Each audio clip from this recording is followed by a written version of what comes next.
നാട്ടുകാർ ചെന്ന് കൊണ്ടോട്ടി നഗരസഭ എടുത്ത് പറയുമ്പോൾ പറയും ഇത് NHA ഇടയില്ലേ, ഞങ്ങൾക്കൊന്നും ചെയ്യാൻ കഴിയില്ല പറയും. അപ്പോൾ MLA എടുത്ത് ചോദിക്കുന്ന സമയത്ത് NHA ഇല്ല, നമുക്കൊന്നും ചെയ്യാൻ കഴിയില്ല എന്ന് പറയും. നാട്ടുകാരെ സംബന്ധിച്ച് NHAയും ഈ നാട്ടിലെ കാര്യങ്ങളൊക്കെ അവിടുത്തെ നഗരസഭയും ഈ പറയുന്ന MLA ഒക്കെ ആണെന്നേ, വാർഡ് കൗൺസിലറും ഒക്കെയാണ്, അവരുടെ അടുത്തല്ലേ പോയി പറയാൻ പറ്റൂ. അങ്ങനെ പറയുന്ന സമയത്ത് അത് പ്രാദേശികമായി പരിഹരിക്കാനുള്ള സംഭവം ഉണ്ടാക്കുക, പിന്നീട് ബാക്കി NHA നമുക്ക് ഇടപെടുത്താമല്ലോ. എത്ര കാലം ആൾക്കാർ അതിനകത്ത് ബുദ്ധിമുട്ടി. നാട്ടുകാരുടെ പ്രതികരണങ്ങൾ കൂടി വരുന്നുണ്ട്. ആ ഭാഗത്തൂടെ കടന്നുപോയ മനുഷ്യനുണ്ട്, നീന്തി കടന്നുപോയ മനുഷ്യൻ. ഇപ്പോൾ പ്രശ്നം പരിഹരിച്ചു എന്നാണ് നഗരസഭാ ചെയർപേഴ്സൺ പറയുന്നത്. നമുക്കൊന്ന് കേൾക്കാം. ഞങ്ങൾ കഴിഞ്ഞ ആഴ്ച ശനിയാഴ്ച രാത്രി മാന്തിയിട്ടത്, അത് ഇന്നൊക്കെ 8 ദിവസമായി ഈ സ്ലാബ് ഇങ്ങനെ മാന്തിയിട്ടിട്ട്. ഇതെന്തെങ്കിലും ഒരു തീരുമാനമാക്കുകയാണെങ്കിൽ വളരെ നല്ല ഉപകാരമായിരുന്നു. കാരണം കച്ചവടക്കാർക്ക് ഞങ്ങൾക്ക് കച്ചവടം കാര്യങ്ങളൊന്നും നടക്കണില്ല. ഒന്ന്. രണ്ടാമത്തെ സംഗതി, ഇപ്പം അവർ മാന്തിയതിന് ശേഷം വീണ്ടും ഇതിൽ മണ്ണ് വന്ന് അടഞ്ഞിട്ടുണ്ട്.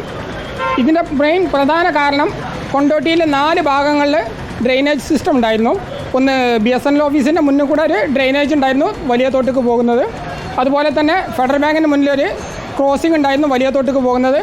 അതുപോലെ തന്നെ പ്രമീള ഹോട്ടലിൻ്റെ അവിടെ ഒരു ക്രോസ് കട്ടിംഗ് ഉണ്ടായിരുന്നു. അങ്ങനെ 4 ഡ്രെയിനേജുകൾ ഉണ്ടായിരുന്നു. കുട്ടങ്കാവിൻ്റെ അവിടുന്ന് ഒന്നുണ്ടായിരുന്നു. നമ്മുടെ മേഴ്സി ഹോസ്പിറ്റലിൻ്റെ അവിടെ ഒരു ക്രോസിംഗ് ഉണ്ടായിരുന്നു. ഞങ്ങളൊക്കെ ഓർമ്മയിലുള്ള സംഗതികളാണ്. ഇപ്പോൾ അതിൻ്റെ പ്രശ്നം എവിടെയെന്ന് വെച്ചാൽ ഈ സംഗതികൾ കംപ്ലീറ്റ് അടഞ്ഞതുകൊണ്ട് ഈ മുൻഭാഗത്തു കൂടെ പോകുന്ന വെള്ളമാണ് ഇതിലെ പോകുന്നത്. ഇതാണ് ഈ വെള്ളക്കെട്ടിന് പ്രധാന കാരണം. നമുക്കിപ്പോൾ ഒരു 3-4 മാസം പോലെ ഇപ്പോൾ ഈ ബുദ്ധിമുട്ട് കൊണ്ട് കച്ചവടമില്ല. ആകെ ഭയങ്കര പരിതാപകരമാണ്. റോഡിന്നല്ല, ഓടേന്ന് റോട്ടിക്ക് കയറുന്നത്, ഓടേന്ന് റോട്ടിക്കാണ് വെള്ളം കയറുന്നത്. അതാണ് റോഡ് പൊളിയുന്നത്. വീതി കുറവുണ്ട്. കൊണ്ടോട്ടിയിലെ ഒരു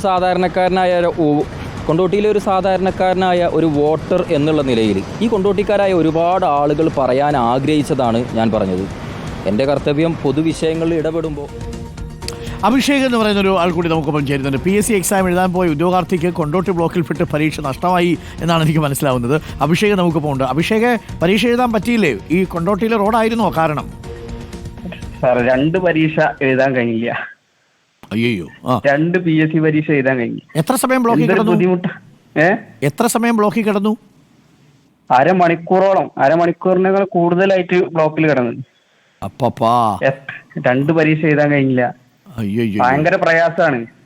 ശരിക്കും ആ സമയത്തൊരു കലിപ്പ് വരും അല്ലേ? ജീവിതത്തിലൊരു വലിയ സാധ്യത തന്നെ നഷ്ടപ്പെട്ടു. തീർച്ചയായിട്ടും. ഒന്നാണെങ്കിൽ പ്രശ്നമില്ല, 2 എക്സാമാണ് മുടങ്ങിയത്. ഓക്കെ, അപ്പൊ എന്തായാലും അതും നഗരസഭ ശ്രദ്ധിച്ചിട്ടുണ്ടാവും. ഇപ്പൊ റോഡ് എങ്ങനെയാ അവസ്ഥ? അതുവഴി പോയാ പിന്നീട് ഇന്നലെയാണ് സംഭവിച്ചത്. ഓ, ഇന്നലെയാണോ ഈ അവസ്ഥ?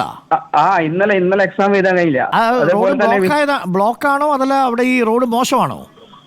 റോഡ് മോശമാണ്, ബ്ലോക്കുമാണ്. ഇന്നലെ റോഡ് മോശാവസ്ഥയിലാണോ? മോശാവസ്ഥയിലാണ്.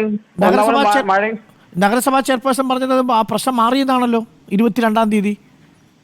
ഇല്ല സാർ, ഇന്നലെ ബ്ലോക്ക് ഉണ്ട്. അത് ശരി. അപ്പൊ നഗരസഭാ ചെയർപേഴ്സൺ പറഞ്ഞത് ശരിയല്ലേ? അധികൃതർ ഇങ്ങനെ ചെയ്താല്? അതെ, ശരിയാണ്. എന്തായാലും നമുക്ക് നോക്കാം, ഞങ്ങൾ അത് പരിശോധിക്കാം. Thank you. എന്തായാലും അഭിഷേക്, ഇനി അടുത്ത പരീക്ഷ എഴുതാൻ കൊണ്ടോട്ടി വഴിയാണ് പോകുന്നതെങ്കിൽ ഒരു മണിക്കൂർ മുമ്പേ ഇറങ്ങിക്കോ കേട്ടോ. Okay, thank you. അഭിഷേകാണ് നമുക്കൊപ്പം ചേർന്നത്. ഇന്നലത്തെ സംഭവമാണ് അഭിഷേക് പറയുന്നത്. അപ്പോൾ കാര്യങ്ങൾ കുറച്ചുകൂടി ഗൗരവമുള്ളതാണ്. അതെന്തായാലും പരിശോധിക്കുക എന്നുള്ളതാണ്. മാത്രമല്ല, ഇത്തരം കാര്യങ്ങളിൽ ഈ ആൾക്കാർ പ്രതികരിക്കുന്ന സമയത്ത് വൈകാരികമായിട്ടുള്ള പ്രതികരണങ്ങളൊക്കെ ഉണ്ടാക്കുമല്ലോ. അതിന് വ്യക്തിഹത്യ എന്നൊക്കെ പറഞ്ഞു പോയി കഴിഞ്ഞാൽ അത് പോവാതിരിക്കുന്നതാണ് ഒരു പൊളിറ്റിക്കൽ മെച്യൂരിറ്റി എന്ന് പറയുന്നത്. വിമർശനങ്ങളെ നേരിടാനുള്ള കരുത്തുണ്ടാവണം അധികാരത്തിലിരിക്കുമ്പോൾ. അത് ഉണ്ടാവും. നമ്മളൊക്കെ അങ്ങനെ എത്ര നേതാക്കളെ എന്തൊക്കെ നമ്മൾ അവരധികാരത്തിലിരിക്കുമ്പോൾ പറയുന്നു, ഏതെങ്കിലും വ്യക്തിപരമായിട്ട് വിരോധമുള്ളതുകൊണ്ടാണ്. അപ്പോൾ അത് നിതാമാവും അത് മനസ്സിലാക്കുമെന്നാണ് നമ്മുടെ വിശ്വാസം. ആ ചെറുപ്പക്കാരൻ പറഞ്ഞതുകൊണ്ട് നാട്ടുകാരറിഞ്ഞു. ഇതിപ്പോൾ കേസ് കൊടുത്തതുകൊണ്ട് കൂടുതൽ നാട്ടുകാരറിഞ്ഞു.